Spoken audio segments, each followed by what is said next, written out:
मैं ना कोमा में चला गया था। लव मैरिज है, अरेंज मैरिज है? ठूस नहीं मारी लोगों ने? उसके पिताजी ने मारी। अच्छा। फिर कैसे मनाया? तो सुनेंगे तो बुरा मानेंगे। क्योंकि सच ही बोलना है, बस सच ही बोलना ही सच है, तो हाँ, सच ही बोलना है। हाँ, तो फिर कैसे मनाया है? नैन गोत्र में हुआ है। हाँ, और नैन गोत्र बड़ा मजबूत गोत्र हमारे यहाँ। हाँ, और बड़ी मजबूत खाप है। हाँ, मैं पूरी नैन खाप का शुक्रगुजार हूँ। एक ही शर्त पे शादी हुई थी मेरी। अच्छा। उसने मुझसे एक बात कही कि मैंने हाँ तो भर ली है, लेकिन एक वादा लूंगी आपसे। हाँ, मैं यूनिवर्सिटी में रहता था। अच्छा। वो यूनिवर्सिटी में पढ़ती थी। कौन सी? HU में। अच्छा। हाँ जी। अच्छा, वो वहां पे पढ़ते थे? हाँ। आप क्या करते थे? मैं तो आवारा ही था। दोनों भाइयों का प्रेशर था, दोनों छोटे, कि भी जिन्होंने आपके साथ धोखा किया उसको मारेंगे। अच्छा। मैं कैमरे पे बोल रहा हूँ। इस दौर में आपने काफी गरीब कन्याओं की शादी भी करवाई है, आपसे वचन लिए गए थे? उसमें ये वचन तो नहीं लिया था उसने कि कोई तुझे मारे तो तू उसको मारना मत। बाजी, आपके नाम पर इतनी फिरौतियां मांगी गई हैं, इतने पैसे गए भी हैं, मतलब सब लोगों के पास। हाँ, लोगों के पास खाली आपका नाम इस्तेमाल, सिर्फ मेरा नाम इस्तेमाल हुआ है। इस चीज की टीस बहुत होगी ना? कोई टीस नहीं।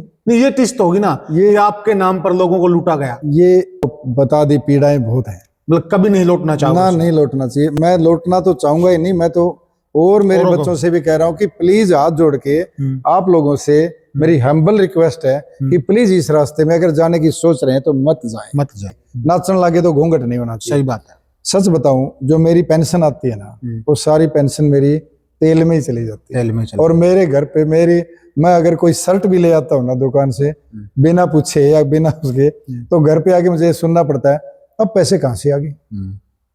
हम तो कुछ मंगा रहे थे तो कह रहे थे पैसे ही नहीं है। अब ये शर्ट लिया, ये पैंट लिया है, तो अब कहाँ से आ गए? मैं जमा पहले वाली जमा बुंडी हो रही थी तो ले आनी पड़े मगा, और मैंने बाहर जाना पड़े तो कपड़े तो पहन के जाऊं। इसलिए वो बस वो दिखावा है, समझो एक किस्म से। शायद 250-300 तो बड़े फैसले करवाए होंगे। अच्छा। हाँ जी। छोटे छोटे रोज का काम है। कोई एक आदमी कैमरे पे जो सुनेगा वो देख रहा होगा, कोई एक आदमी आके मुझे ये कहेगा कि मेरे से आपने तेल भी डलवाया हो। अच्छा। हाँ जी। जाना तो पड़ता ही है। बिल्कुल जाना पड़ता है। जाना पड़ता तो गाड़ी तेल भी लेती है। बिल्कुल। मेरा वक्त भी जाता है, मेरे बच्चों से मैं दूर भी होता हूँ, तो मैंने आज तक तेल भी नहीं डलवाया। अब ऐसा मैं अब भी हूँ, पहले भी था। और रही बात आपकी, मैंने माल कमाओ, माल है कहाँ? मेरा घर है ना, अभी थोड़ा सा बनाया मैंने आगे से। पिछला जो घर है वो मेरे बाबू का बनाया हुआ है। अच्छा। हाँ जी। आज भी वो इसलिए पता चलेगा आपको कि 14 इंची दीवार है सारी। 14 इंची दीवार आज तो कोई नहीं बनाता, और मिट्टी में बनाई हुई है, तो वो तो मेरे बाबू की बनवाई हुई है। और जो मेरे घर पे जोड़ियां चढ़ी हुई है वो भी मेरे बाबू की चढ़ाई हुई है। कुछ जोड़ियां काठ की, सागवान की मैंने चढ़वाई है। राधा डोर जो बिल्कुल यही पास में है, यही पास में। हाँ, और राधा डोर वाला पास में आप जाके पूछ लो कि मेरे पैसे अब भी पेंडिंग है उसके। वो मेरा दोस्त है। वो मुझे दो गए ना। हाँ, वो मेरा दोस्त है ये। वैसे तो इसके बजरी क्रेस्टर के भी है पेंडिंग थोड़े। वो मेरे रिश्तेदार हैं बागन वाला। सबके कबूल कर रहे हो आप? बिल्कुल कबूल कर रहा हूं मैं, तो उनके पेंडिंग है। तो अगर मैं इतना ही धनवान होता तो मैं बजरी क्रेस्टर के तो थोड़े ही होते हैं, 1-2 लाख है, मैं कभी का दे देता। क्यों सुनता मैं किसी की? आप सुनाते तो नहीं मुझे। ये साइड में अपने राधा डोर के जो पवन जी है, आप उनसे पूछ लेना मेरे कितने लाख रुपए मांगते हैं वो, सिर्फ क्वाड़ की जोड़ियां के। क्यों 40-50 जोड़ी तो है मेरे मकान पे। अच्छा। चढ़ रही है, तो उसमें इन्होंने मेरा सहयोग करा। आज भी मेरे से पैसे मांगता है और मुझे देने हैं, मैं कबूल कर रहा हूँ। ऑन कैमरा कर रहा हूँ, मैं कुछ छुप थोड़ी रहा हूँ। और बस यही लोग हैं। वो मकान है, ये एक गैंगस्टर का घर समझो, और वो महल समझो, उसको हवेली समझो, चाहे उसका झोपड़ी समझो। बड़ी मुश्किल से इधर उधर से इकट्ठा करके छुपने की जगह इसलिए बनाते हैं ताकि भाई दुश्मनी का काम है, कोई अटैक हो जाए तो आसानी से ना हो, इसलिए थोड़ा सा मजबूत बनाना पड़ता है सिस्टम से, वो उधार लेना पड़ता है। बहुत सारे गैंगस्टरों के ऐसे ही है। अगर कोई कहे ना इनके पास बहुत पैसा है, बहुत सारे गैंगस्टरों के हालात ऐसे ही है कि उन्हीं से पूछो जाके। नहीं, लोग तो ये मानते हैं सुभाष जी की मोस्टली जो गैंगस्टर हैं वो मौज कर रहे हैं, राज कर रहे हैं, उनके पास बहुत पैसा है, बड़ी बड़ी गाड़ियां हैं और हैं। और बल्कि कल भी हम मिले थे, कल भी शायद आपके पास गाड़ी नहीं थी, अब बिना कार के थे। और मैं गेट पे खड़ा था, गेट पे खड़े थे मैं आप। किसी और की गाड़ी का इंतजार कर इंतजार रहा कर रहे थे था। आप। आपने देखा ही होगा, मैंने देखा वो जब चीज़। शिक्षा मंत्री आए हुए हाँ, थे। बिल्कुल बिल्कुल। अब ये हालत है हमारी। अब बताओ, मतलब मैं भी खुद हैरान था कि भाई इतना बड़ा गैंगस्टर, इतना बड़ा नाम, लेकिन गाड़ी नहीं है सुभाष जी के पास। आज क्या मेरी गाड़ी है मेरे पास? आज भी रिश्तेदार की गाड़ी लेके आया हूँ। इसको फोन किया मैंने कि भाई गाड़ी खड़ी है के घर पे है, मैं चल एक जगह जाके आना है। तो सुभाष जी आपके नाम पर इतनी फिरौतियां मांगी गई हैं, इतने पैसे गए भी हैं, मतलब सब लोगों के पास, लोगों के पास, हाँ, लोगों के पास खाली आपका नाम इस्तेमाल सिर्फ मेरा नाम इस्तेमाल हुआ है। इस चीज की टीस बहुत होगी ना कोई टीस नहीं, नहीं, ये टीस तो होगी ना, ये आपके नाम पर लोगों को लूटा गया। ये तय है सब कुछ, उस डायरेक्टर ने सब कुछ तय कर रखा है। तो टीस किस बात की? कोई टीस नहीं। अगर कुछ भी हो रहा है, यानी कि जो भी हो रहा है ना, तो सही हो रहा है, बस अच्छा, जो भी हो रहा है अच्छा हो रहा है। मेरा मतलब ये, जो हुआ वो भी अच्छा हो गया, जो हो रहा वो भी, जो होगा वो भी अच्छा। जो वो बदमाशी की दुनिया थी, उससे आप एक सामाजिक दुनिया में आ गए हैं। आज हमने देखा है, पीछे एक बहुत बड़ा मामला था, एक लेडीज की जमीन का, वो वीडियो काफी वायरल हुई थी और वो फैसला भी आपने करवाया है। अब आप एक सामाजिक भूमिका में आ गए हो और आप वो जटिल फैसले करवा रहे हो जिनको कोर्ट भी नहीं करवा पा रही, जिनको पुलिस भी नहीं सुलझा पा रही। आप उनमें एक अच्छी भूमिका निभा रहे हैं, खाप की तरह, पंचायती आदमियों की तरह। तो इस जीवन में और उस जीवन में, दोनों में से आपको कौन सा जीवन अच्छा लगता है और कैसे फिर यहाँ आना हुआ आपका? देखो, वो जीवन तो अलग ही था, वो तो मैंने आपको बता दी, पीड़ाएं बहुत हैं। मतलब कभी नहीं लौटना चाहूंगा? ना, नहीं लौटना चाहिए। मैं लौटना तो चाहूंगा ही नहीं। मैं तो और मेरे बच्चों से भी कह रहा हूँ कि प्लीज हाथ जोड़ के आप लोगों से मेरी हम्बल रिक्वेस्ट है कि प्लीज इस रास्ते में अगर जाने की सोच रहे हैं तो मत जाएं, ना जाएं। और जो गए हुए हैं, मैं सरकार से प्रार्थना करूंगा कि उनको सरेंडर कराने की कोशिश करें, जैसे बीहड़ के डाकुओं को कराते हैं। और कोई भाई, अगर कोई भाई आना चाहता, उसको मालूम नहीं कैसे आया जाए, अगर वो आपकी मदद मांगे तो मदद करेंगे? नहीं, मैं वो मदद करूंगा जिससे मुझे तकलीफ ना हो, कानूनी जी, मतलब कानून में रह के, कानून में रह के, हाँ, कानून के दायरे में रह के मदद करूंगा। कानून में दायरे में रह के कोई मदद मांगता है, यार मैं कैसे आऊं? मैं तैयार हूँ, तैयार है जी, कानून के दायरे में। ये भी एक अच्छा कार्य होगा जी, ये भी सामाजिक करना चाहिए। अगर होता है मेरे हाथ से तो करना चाहिए। देखो, ये भी बड़प्पन है सुभाष जी का। तो फिर अब जो सामाजिक दायित्व है, सामाजिक जिम्मेदारी का आप निर्वहन कर रहे हैं जी, इसमें कैसा आनंद आ रहा है आपको? इसमें आनंद तो यो है जी, सही बताऊं, सही सच्ची, कोई मतलब किंतु परंतु नहीं। जब कैमरे पे आ ही गए तो लाग लपेट नहीं होनी चाहिए, नाचने लगे तो घूंघट नहीं होना चाहिए। सही बात है। सच बताऊं, जो मेरी पेंशन आती है ना, वो सारी पेंशन मेरी तेल में ही चली जाती है। तेल में चली। और मेरे घर पे मैं अगर कोई शर्ट भी ले आता हूँ ना दुकान से, बिना पूछे या बिना उसके, तो घर पे आके मुझे सुनना पड़ता है, अब पैसे कहाँ से आ गए? हम तो कुछ मंगा रहे थे तो कह रहे थे पैसे ही नहीं है। अब ये शर्ट लिया, ये पैंट लिया है, तो अब कहाँ से आ गए? मैं जमा पहले वाली जमा बूंदी हो रही थी तो ले आनी पड़े मगा, और मैंने बाहर जाना पड़ा है तो कपड़े तो पहन के जाऊं, इसलिए वो बस वो दिखावा है, समझो, एक किस्म से। इसीलिए तो मैं कह रहा हूँ कि ये चीज ठीक नहीं है। बड़ी मुश्किल से गुजारा, मेरी तो सारी पेंशन चली जाती है। हाँ जी, तेल में ही चली जाती है। अच्छा, बच्चे कितने हैं? बच्चे मेरे 2 हैं। 2 हैं। बेटे हैं? एक बेटी बड़ी, कितने साल की है? 2011 की जन्मी हुई है, हाँ, तो समझो 14 साल की है। 14 साल की। और बेटा उससे 2 साल छोटा है। अच्छा, हाँ जी। तो और भाभी जी क्या करते हैं? वो अभी 2 साल तो पढ़ाया था उन्होंने एफसी कॉलेज में एज ए असिस्टेंट प्रोफेसर जी। 4 साल पढ़ाया था HAU में, एग्रीकल्चर यूनिवर्सिटी में, एज ए असिस्टेंट प्रोफेसर। और अभी तैयारी कर रही हैं वो असिस्टेंट प्रोफेसर इसकी कॉलेज कैडर की। लव मैरिज है, अरेंज मैरिज है? लव कम अरेंज। लव कम अरेंज, हाँ। अच्छा, ठूस नहीं मारी लोगों ने? लोगों ने नहीं मारी। अच्छा, सिर्फ उसके पिताजी ने मारी। अच्छा फिर कैसे मनाया? तो सुनेंगे तो बुरा मानेंगे क्योंकि सच ही बोलना है, बस सच ही बोलना ही सच है, तो हाँ, सच ही बोलना है। हाँ, तो फिर कैसे मनाया? और देखिए, जो आपका रिश्ता है, जो मुझे मालूम है, नैन गोत्र में हुआ है। हाँ, और नैन गोत्र बड़ा मजबूत गोत्र हमारे यहाँ, हाँ, और बड़ी मजबूत खाप है। हाँ।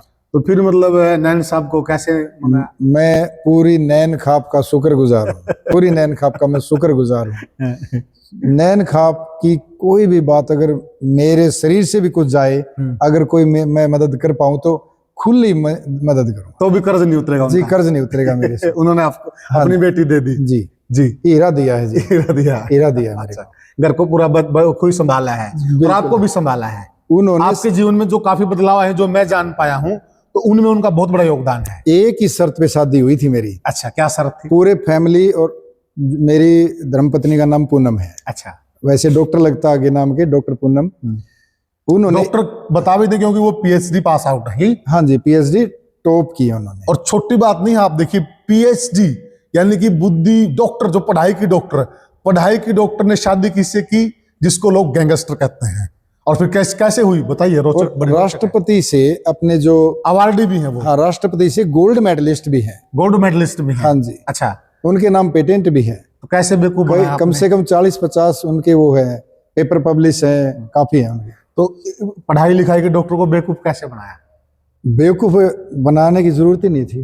उनको पता ही नहीं था मेरा मैं कौन हूँ। पता नहीं था? तो उसको नहीं पता था मैं कौन हूँ। अच्छा। जब वो शादी का जिक्र चला और घर पे हलचल हुई ना, जब घर वालों ने उसको बताया कि ये तो तब उसने मुझसे एक बात कही कि मैंने हाथ तो भर ली है, लेकिन एक वादा लूंगी आपसे, तो अब मैं मेरे यहाँ पे बरकरार रहूंगी, वरना मैं मेरे घर वालों के साथ जाऊंगी। सीधी बात है, मैं घर वाले कहेंगे वही काम करूंगी। एक वादा कर दो बस आप। हाँ, मैंने भर ली। तो मैंने कहा पूछ बताओ। बोली उसने एक ही वादा लिया, उसके परिवार ने भी साथ में, कि 100 का नोट भी अपने घर में किसी की आंखों में आंसू दे के मत लाना, जिसको मैं खाऊं और मेरे बच्चों की परवरिश उस पैसे से हो। अगर वो तो करे तो मैं आपके साथ बिल्कुल नहीं आऊंगी। अगर उसके ऊपर आप जाएं, जो मैं कह रही हूं, 100 का नोट भी अपने घर पे नहीं आना चाहिए किसी को दुख देके। रुकिए एक मिनट, बस ये था। देवी जी, मैं आपको प्रणाम करता हूं और आपकी सोच को भी प्रणाम करता हूं, नमन करता हूं। पूनम जी, जो आपने थोड़े शब्दों में और जिस प्रकार से अपनी जो भी भावना थी, जिस प्रकार से इनके आगे रखी, मैं भी उससे बहुत प्रभावित हूं। वाकई में आपको नमन है। क्या सोच है? नहीं, वो वाकई में बहुत, वाकई में मैं भी नमन करता हूं, बहुत अच्छी सोच। 17 साल से मैं उसको देख रहा हूँ। अच्छा, 17 साल से एक बार भी मिस्टेक नहीं हुई उनसे। अच्छा, मैंने की होगी 100 बार, उसने एक भी गलती नहीं की। तो फिर मिलना कहाँ हुआ? यूनिवर्सिटी में। यूनिवर्सिटी में? हाँ, मैं यूनिवर्सिटी में रहता था। अच्छा, वो यूनिवर्सिटी में पढ़ती थी। कौन सी? HAU में। अच्छा, हाँ जी। अच्छा, वो वहां पे पढ़ते थे? हाँ। आप क्या करते थे? मैं तो आवारा ही था। अच्छा, उस वक्त तो आवारा ही था। हाँ, उस टाइम तो बदमाशी। आवारा का मतलब कोई काम नहीं करता था, कोई बेकार ही था। अच्छा, फिर मतलब उस लड़के को पसंद कर लिया? देखो, पहली पसंद होती है देखने में कैसा लगे। हाँ, किसी की भी। हाँ, अब कोई कहे चे मुझे विचार पसंद आते हैं, मुझे वो पसंद आता है, ये झूठी बात है। हाँ, अगर कोई कहे, क्योंकि पहली पसंद शक्ल से होती है। बिल्कुल, सूरत से होती है। फर्स्ट इंटरेक्शन जो होता है जी, फिजिकल बॉडी दिखती है और उसका चेहरा दिखता है। दूसरी बात, वो बोलता कैसे है, फिर उसके बाद सारी बातें आती है, फिर तो सब आती है। दिखने में आप स्मार्ट थे? दिखने में तो मैं अब जैसा लग रहा हूँ वह इससे तो ठीक था। अब तो उम्र भी बहुत होगी, इससे तो मैं ठीक था। अच्छा। शादी के टाइम पे। हाँ। कितनी एज हो गई अभी? 50। हाँ जी। अच्छा, अब भी फिट है 50 के हिसाब से? अब तो मैं थोड़ी एक्सरसाइज मैंने कम कर रखी है, थोड़ी चिंता में हूँ कई साल से। जब से मैं एक बार किसी बिजनेस में चला गया था, उसमें बहुत नुकसान हुआ, काफी घाटा। वो भी साथियों सच्चाई है, यहाँ सुभाष जी ने कुछ नहीं छुपाया है, एक एक हकीकत रखी। इतना कोई खोल के नहीं बताता, क्योंकि जितना इन्होंने बता दिया, नहीं भाई मैं तो टोटे में हूँ, कर्ज में हूँ, कुछ नहीं बढ़ाया है, जो दादा लाई थी प्रॉपर्टी वही है। शायद डर के मारे लोग बताते हैं मिलतवारी बंद हो जाती है। हाँ बिल्कुल, रेपुटेशन खराब होती है। मिलतवारी बंद हो जाए, से बात, लोग मिलना बंद कर तो नंगड़ पड़ जाए ना, 1,50,000 है, मिलने को नहीं। यूं कहोगे नंगड़ है तो नंगड़ है, इस पक्के है। हाँ, बैठना ही बंद कर देंगे लोग। हाँ। और मैं तो कहूँ भाई मेरे पैसों पे मेरी दोस्ती करियो, चाहे मेरे व्यवहार पर करियो। पैसों से तो ना मैं पैसे लूं किसी से, और देने के लिए मेरे पास है नहीं। अगर हो तो मैं मना नहीं करूंगा, हो तो मैं मना नहीं करता। मेरे पास होता। करोड़ों रुपया घाटा खा गए बिजनेस में। हाँ जी, कई करोड़। हाँ। और जो कि आज भी आपकी देनदारी है उसी वजह से। हाँ जी, मेरी देनदारी बस बता दिया। ये मेरा दोस्त है पवन, जो राधा डोर वाला, ये मुझसे कभी मांगता नहीं है। मुझसे कभी होते हैं 3-4 साल में 1 लाख रुपए, 2-3 साल में पकड़ा देता हूँ बस। और जो कि चीटिंग भी हुई, कारोबार में आपके साथ चीटिंग भी हुई। हाँ, चीटिंग बहुत हुई। और जो कि लोग ये मानते हैं भाई चीटिंग होने के बाद आपका जो गैंगस्टर का एक रूप था तो बाहर आना चाहिए था, आपको शूट कर देना चाहिए था, कुछ भी गड़बड़ हो सकती थी। लेकिन आपने अच्छा काम किया, आपने अपने आप को संभाला। और कहीं न कहीं इसमें पूनम जी का बड़ा रोल रहा होगा, जो आपसे वचन लिए गए थे। उसमें ये वचन तो नहीं लिया था उसने कि कोई तुझे मारे तो तू उसको मारना मत, ये तो नहीं लिया था। उसने बस ये लिया था कि बाहर का पैसा 100 रुपए भी किसी की आत्मा दुखा के, किसी आंखों में आंसू दे के मत लाना। ये 8वां वचन था। ये वचन एक ही था वचन। नहीं, 7 वचन तो सात तो ब्राह्मण ने बात दिलाई, ये 8वां वचन था। ये वचन था उसका। मेरा भी 8वां हुआ था क्या? एक ना 7 वो तो उसी तरीके से हुए थे। अच्छा। उससे पहले ले लिया गया था, उससे पहले ले लिया गया था। अच्छा, और आप भी कायम रहे उस चीज पर? जी, मैं कायम हूँ, बिल्कुल कायम हूँ। अच्छा, मेरा ऐसा वक्त भी आया है 2012 में मेरा बेटा पैदा हुआ था, दिसंबर में। अभी 3 तारीख को आने वाला बर्थडे है उसका। अच्छा, क्या नाम है बेटे का? हर्षवीर। बेटे हर्षवीर, आपको एडवांस में हैप्पी बर्थडे जी। तो मैं पहला जब बर्थडे आया मेरे बेटे का तो मेरा पूरा परिवार भूखा सोया था। ओ, ये हालत थी मेरे घर की। अच्छा, जब दूसरा आया तब भी हमने बर्थडे नहीं मनाया, क्योंकि 2000 रुपये भी बरतने के लिए नहीं थे। तब सब कुछ लुट चुका था। और मतलब ऐसी हालत थी कि मैं घर में बैठ के रोया करता। साथियों, ये देख लीजिए, आप एक गैंगस्टर का जीवन आप समझ लीजिए जरा, जो इसको बहुत आलीशान मानते हैं जी। और मतलब मेरे साथ आज भी आंखें नम है सुभाष जी की। मैं ना कोमा में चला गया था। 3 महीने कोमा में रहा था मैं। सिर्फ इस असमंजस में था कि जैसे मेरे छोटे भाई का प्रेशर था मेरे ऊपर, दोनों भाइयों का प्रेशर था, दोनों छोटे, कि भी जिन्होंने आपके साथ धोखा किया उसको मारेंगे। अच्छा, मैं कैमरे पे बोल रहा हूँ। मेरे दोनों भाई इस बात में उतावले थे कि जिन्होंने भी धोखा किया मारेंगे भाई, क्योंकि तू मर गया, अब तो तू ही मर गया, सब मर गए, बच गया क्या? सब कुछ लुट गया, सब कुछ। मैं बाइक पे आ गया था, मेरे घर पे रोटियों का ब्योंत नहीं था। 3-4 साल ऐसा टपा था, मेरा टाइम गया था, पता किसी को नहीं चला, घर पे ही था बस। जब मैं ऑन कैमरा ये कह रहा हूँ कि हम भूखे सोए हैं, बहुत बार भूखे सोए। क्या बात है। और 3 महीने कोमा में चला गया, सबको पता है। डॉक्टर साहिल पोपली के लास्ट टाइम में मैं डॉक्टर साहिल पोपली के पास था, उन्होंने ये बोलते सुना मैंने, जब मैं होश में आया, सीएमसी के मालिक हैं, सीएमसी के, मैं ये बोलते हुए सुना मैंने उनको जब मैं होश में आ रहा था कि ये नहीं बच सकता। ये बोल रहे थे डॉक्टर साहब कि ये नहीं बच सकता। तब मेरे को होश आ गया। डिप्रेशन में चले गए थे, डिप्रेशन से कोमा में चले गए। हाँ, मेरे पे डिप्रेशन किस बात का कि 2-2.5 करोड़ की तो देनदारी थी लोगों की, और भी इतना ज्यादा नुकसान हो गया। और मतलब अपने किसान परिवार में तो 1 लाख का नुकसान नहीं उठता, इतने करोड़ का, 8-10 करोड़ का नुकसान उठना। और फिर उस लाइफ से वापस जिंदगी को दिख रहा था कि यूटर्न होने वाला है, कि भाई भी तैयार हो गए थे कि अब तो करेंगे, आपके उन लोगों को हम मारेंगे जिन्होंने आपके साथ ये किया। फिर मैंने मेरे भाइयों को बिठा के एक बात कही कि जिन लोगों के बारे में तुम मारने की कह रहे हो ना, वो मेरे भाई ही नहीं, दोस्त ही नहीं, मेरे बेटे हैं। ऐसे बोला मैंने। अच्छा, अब तुम मेरे बेटे को मारोगे क्या? ये बहुत बेटा कैसे हो गया आपका? सब बहुत अच्छी सिचुएशन। मैंने कहा नहीं, वो बेटा ही है। मैंने ये सोच लिया कि मेरे बेटे को, मैंने एक बेटे को प्रॉपर्टी देके अलग कर दिया, बस इतना मैंने सोच लिया। अब वो मेरा बेटा ही आज भी है, आज भी मैं बेटे के समान ही मानता हूँ। अच्छा, रिलेशन है आपके? जी बिल्कुल, अच्छे, आना जाना सब बहुत अच्छे संबंध है। अच्छा। मैं मानता ही नहीं कुछ हुआ है क्या, मैं तो सृष्टि की देन मानता हूँ। मैं तो ये भी नहीं मानता कि उन्होंने गलत किया, नहीं मानता, मेरी सोच वो नहीं है। मैंने मेरे भाइयों को ये समझाया कि हम 3 भाई एक बाप के हैं। एक खेत में एक जगह एक पेड़ खड़ा आम का। अब 3 भाई जब हम अलग होंगे तो वो एक पेड़ किस किस के बांटे आएगा बताओ? उसके आम लगते हैं, बोले एक का ही आओगा वो तो। मैं फिर 2 क्या कहेंगे, इसको काटो, क्या वो काटना चाहिए? 2 काटना, वो कहेंगे क्या भी मेरे तो बांटे नहीं आया तो काट दो, काट दो, क्या ये अच्छी बात है? बोले नहीं, अच्छी तो नहीं, किसी एक को तो आए।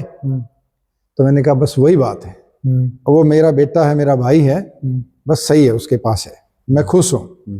अब इससे ज्यादा मेरे पास उदाहरण नहीं है, तुम दिमाग से निकाल दो ये बातें। वो बोले ठीक है भाई साहब, जैसी आपकी आज्ञा।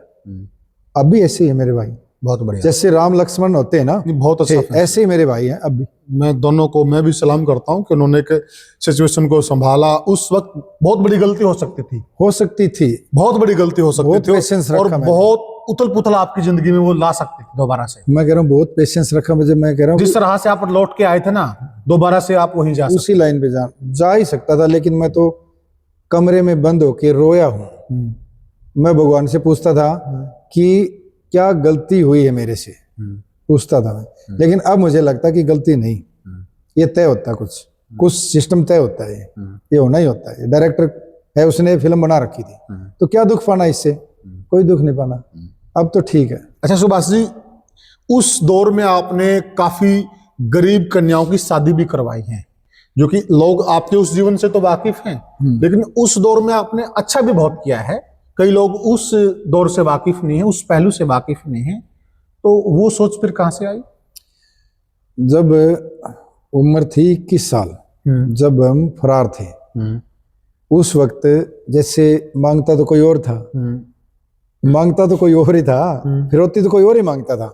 ये मैं कसम खा के बोलता हूँ, कसम किसी की भी खवा के पूछ लो। मैं आपने फिरौती नहीं मांगी? नहीं, मैंने नहीं मांगी, मांगते कोई और थे, आती मेरे पास ही थी। अच्छा, आती तो मेरे कबूल कर रहे हैं? मैं आती थी। अच्छा, मैं झूठ नहीं बोल लूंगा, आती थी। अच्छा, मैं उन पैसों को कैसे यूज करता था कि मुझे लगता मैं एक तो शराब से बहुत दूर हूँ। शराब नहीं पिया ना, मैंने ठेका ही नहीं देखा आज तक। क्या बात है। बल्कि लोग तो कहेंगे गैंगस्टरों के ठेके ही होते हैं, मैंने ठेका ही नहीं देखा आज तक। अच्छा, हाँ जी। चाय की मुझे आदत नहीं है, हाँ, कभी नहीं पीता मैं चाय। हम 2 बार चाय पी चुके हैं, नहीं पी सुभाष जी ने अभी तक। कोल्ड ड्रिंक्स की मुझे कोई आदत नहीं है, और शराब की मुझे कोई आदत नहीं है। मैं इन चीजों से दूर हूँ।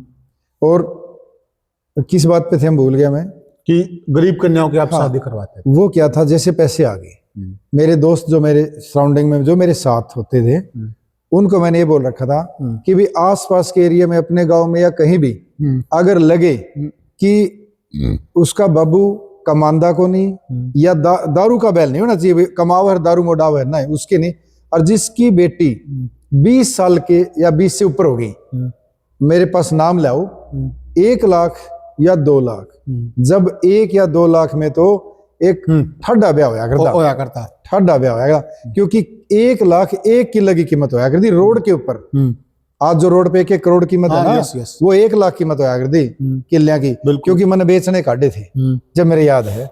और भीतर के किले होया 50,000 का किला होया करता, यह कीमत थी उस टाइम पे। आज तो करोड़ों की बात है। तो मैं उस वक्त 1 लाख 2 लाख 1 लाख 2 लाख किन्नादान के रूप में उनको देख पहुंचाता था, और एक बार जाता था, सिर पे हाथ रख के बोलता था कि तू मेरी बहन है, अच्छा गलती तू ना करिए, ये करेंगे तो हम देख लेंगे, ये तो मैं बोलता था। अच्छा, दोबारा मैं उनके घर कभी नहीं गया आज तक, किसी के घर भी नहीं गया। अच्छा, और शायद मुझे ये भी याद नहीं कि कितनी ऐसी शादियां गई। और ये मैं नहीं कह रहा, उस वक्त के हिसार भास्कर, हिसार जागरण था कि पता नहीं, भास्कर का तो मुझे पता, डेली अखबारों में आती थी, डेली आती थी अखबारों में, क्योंकि उनको हमने भी पढ़ी उस दौर में। पढ़ी होगी आपने? पढ़ी। हाँ, तो वो आती थी, वो मैं तो देता नहीं था अखबारों में, वो आती थी, जब होता था वो पता चलता था, वो आती थी। बिल्कुल। मैंने कभी आज तक ये नहीं किया कि यहाँ मदद की और मैंने वो लगा दिया, जैसे बहुत से लोग हैं हमारे हरियाणा के, बहुत से, मैं नाम तो क्या लूं, कि देते तो है 10,000 और 6 आदमी खड़े होके फोटो बनवाते। आज तो है ना, एक कोई केला भी खिला रहा ना गौ माता को, उसकी भी रील बना रहे हैं। 6 आदमी हाथ लगा के केला खिलाते हैं, मतलब ये दिखावा हो गया, ऐसा दिखावा है। बिल्कुल। और ये तो उस वक्त में राज में अगर 1 लाख की वो करे ना, तो 1 लाख आज के तो 10 करोड़ है, 1 करोड़ है, 10 नहीं, 1 करोड़ 50 लाख के बराबर है। लेकिन जो फिरौतियां आती थी वो किन लोगों से आती थी? गरीब लोगों से, या फिर जो दिखता बेसाधन संपन्न, इसके पास बहुत माल है, इससे ले लो, गरीबों में बांट मैंने दो। नहीं ली थी। अच्छा, वो आती थी कैसे कि आपने फोन कर दिया किसी को डराने के लिए, और आपको तंग करना, देखना भी ये बंदा तंग होएगा, आपने फोन कर दिया ना, मेरा ले दिया। जैसे वो मेरे गांव का लड़का 10 किले 20 किले ऐसे कर लेता है ना, पहले भी तो करते थे लोग, नाम का फायदा तो आज भी उठाते हैं, नाम का फायदा तो आज भी उठाते हैं, नाम का फायदा पहले भी उठाते थे लोग, वो करते थे, तो वो कुछ लोगों के पैसे आ जाते थे। आ जाते आ जाते थे। वो आप इस तरह खर्च वो मैं इस तरह खर्च करता था घर पर नहीं लेके ना। गया। मैं बताऊं, एक बार की बात है, हम कुछ और तो हमारे अंदर बैल था नहीं, सेब, अनार, गाजर, पालक, मेथी ये खाया करते हम, फरार थे तो भी बस। अब घर पे एक दिन सेब 5-4 किलो सेब गाड़ी में होते थे, घर पे आए मिलने के लिए घर से, भाई घर वालों से मिल ले, माँ बाप से, तो बैठ के मिल तो लेते थे घर वाले, दुखी होते थे बेचारे बहुत। वो कुछ सेब बच गए, हमने वही खाए थे घर पे भी, बच गए तो हमने वो छोड़ के बाहर निकल लिए, भाई कोई ना ये घर वाले खा लेंगे और हम तो और ले लेंगे आगे जाके। मेरा फादर आया भाग के पीछे, ओए साहब, हाँ बाबू, पाछा न मुड़, महा पहले वो सौदा ठा लिया तेरा, मक्खी सौदा, मैं मखा को पिस्टल भूल गए उस खातर गए वो सौदा ठा ले, तो बोला वो सौदा ठा ले, मैं के भूल आई रहा है न, बोले भाई सब कुछ कौन भूल के, सारे के सब पे है। तो मैं मखा बाबू के रह गया, अरे न, बोले वे सेब ठा लिया तेरे, मामने को नहीं खाने वाला, ढूंढ पड़ जाएगा बोला, मारो ऊपर बोले, अब मामने क्यों मरवावे, क्या हो गया, सेब ये तो है न, बोला बेरा नहीं किस पता कुकर ले आए हो, हमने बेरा है, वो सेब ठा लिया भाई तेरे गाड़ी में धर ले, हम नहीं खावांगे। मेरा बाबू ऐसा था। तो बेचारे दुख तो बहुत पाए हैं, बिल्कुल ठीक मेरे लिए। इसी प्रकार मेरी माँ भी बहुत रोई है, पता नहीं क्या क्या लोगों ने पीछे से कहा होगा, वो अब बताती है मुझे कि भाई ये सुनने को मिलते थे ताने, हाँ, कई लोगों से। गांव में मान लो 100% जनता है, 90% तो मेरे लिए ठीक बोलती थी, 90-98%, 2% कुदा देते थे सिस्टम को। एक पर्सन और बड़ा मशहूर है आपका, हाँ जी, मतलब आपने अभय सिंह चौटाला को धमकी दे दी, और उस अभय सिंह चौटाला को, जो अभी एक वीडियो वायरल हो रहा है, एक IPS खुद कह रहा है कि मेरे को 39 जूत मारे थे अभय सिंह चौटाला ने, उसका दावा है ये। उस अभय सिंह चौटाला जिस उस मतलब उस दौर में और एक खोप रहा अभय सिंह का भी, एक अभय सिंह की भी जो हार्डकोर